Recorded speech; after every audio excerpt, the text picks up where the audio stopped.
Andy Katz here for NCAA.com and March Madness with a look at the National Player of the Year race. I think we could have a year this year where we have multiple winners of the various National Player of the Year awards. I mean, you've got the Naismith, the Wooden, the Rupp, AP, the Robertson, Sporting News. We're going to hand one out at March Madness, we just don't give a trophy. I think you're going to have different players win those awards. So, who are the top 6 that I have right now vying for this? Well, let's start at the back end right now. I've got Cassius Winston of Michigan State and Marcus Howard of Marquette. 2 senior guards, somewhere 5 or 6. I think they're going to be in the back end of that first-team All-American group, definite second-team All-Americans. Cassius Winston, preseason National Player of the Year, certainly still could be Big Ten Player of the Year, could win this award. He's had an incredibly tough year, losing his brother Zachary, how he grieved through that, no one will know. We're not in his head. We just know what we saw, and we saw a human being struggling with grief. He's back to playing right now on the court the way we all projected.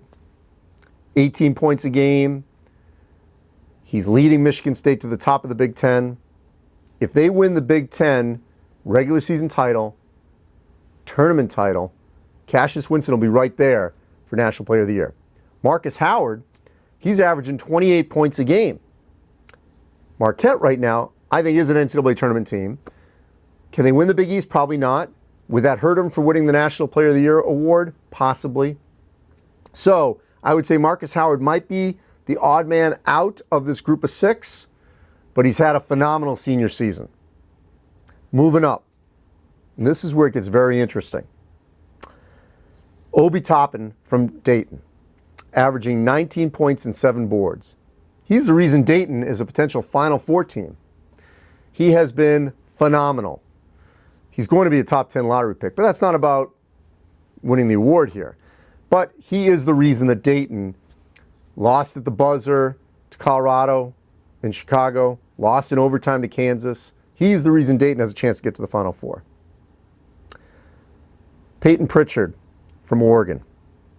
19 points, 5 assists, 2 turnovers a game. Big shot maker, senior guard.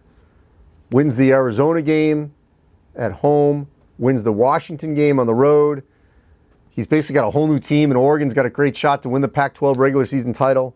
I think Peyton Pritchard is right there to be a first-team All-American and potentially win National Player of the Year. Luka Garza from Iowa. Nobody had him as a first-team All-American at the beginning of the season. 22 points, 10 boards. Today, he's the Big Ten Player of the Year. Can he hold that? Iowa's not going to win the Big Ten. That's what may put him on the outside of National Player of the Year honors.